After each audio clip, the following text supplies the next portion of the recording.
Welcome to Camtasia Studio 7. If you're new to Camtasia Studio and you want to get started quickly, you're in the right place.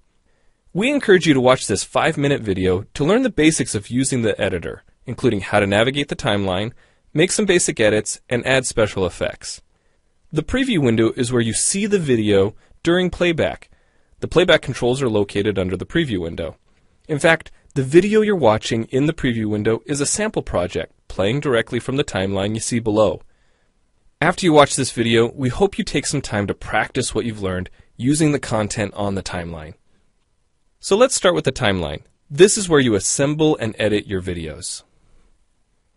At the top of the timeline, tick marks represent time in terms of minutes and seconds.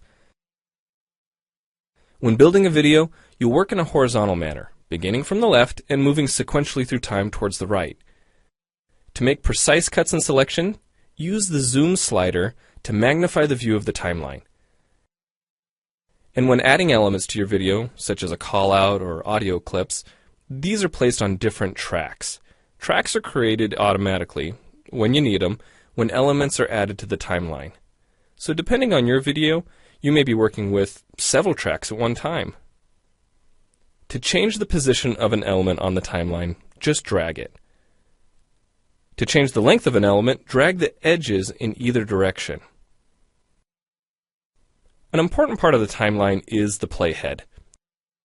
The playhead moves the timeline and indicates the current frame displayed in the preview window. To view your video, click play in the preview window. Notice how the video and the timeline's playhead stay in sync? Click anywhere on the timeline and the playhead moves to that point. The green section of the playhead is called the in point. Click and drag the in point to make the beginning of a selection. The red section of the playhead is called the out point. Just click and drag the out point to make the end of a selection. To bring the sections of the playhead back together, double-click the gray playhead. To split a video clip, position the playhead at the desired location and click the split button. And if you want to remove a portion of your video, make a selection with the in and out points, then click the cut button. If you make a mistake while editing, click the undo button. Next, we'll look at the clip bin and the library. The clip bin holds recordings, audio files, images, and title slides being used in the project you're currently working on. Then there's the library. It stores video clips, intros, callouts, title slides, and other elements that you want to use from project to project.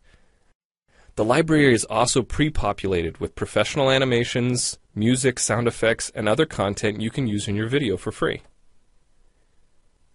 To add your own clips or video sequences to the library, make a selection on the timeline, right-click, and choose Add to Library. To include clips and other elements in your video, drag them from the clip bin or library and drop them onto the timeline. The tabs located above the timeline are task pages used for adding and editing special effects. You can add callouts to emphasize a key point. You can insert a transition between clips for a professional look.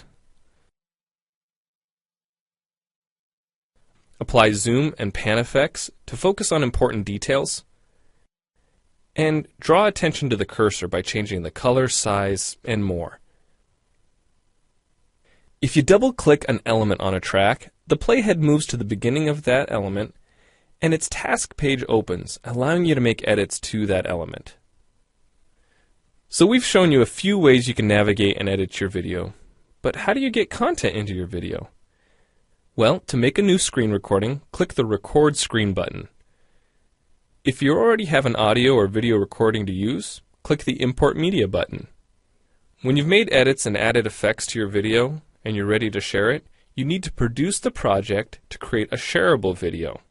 Click the Produce and Share button, step through the wizard, and Camtasia Studio creates a viewer-friendly, shareable MP4 file ready to upload to screencast.com, your blog, or a website. Well, it's time for you to try Camtasia Studio out for yourself using the content on the timeline.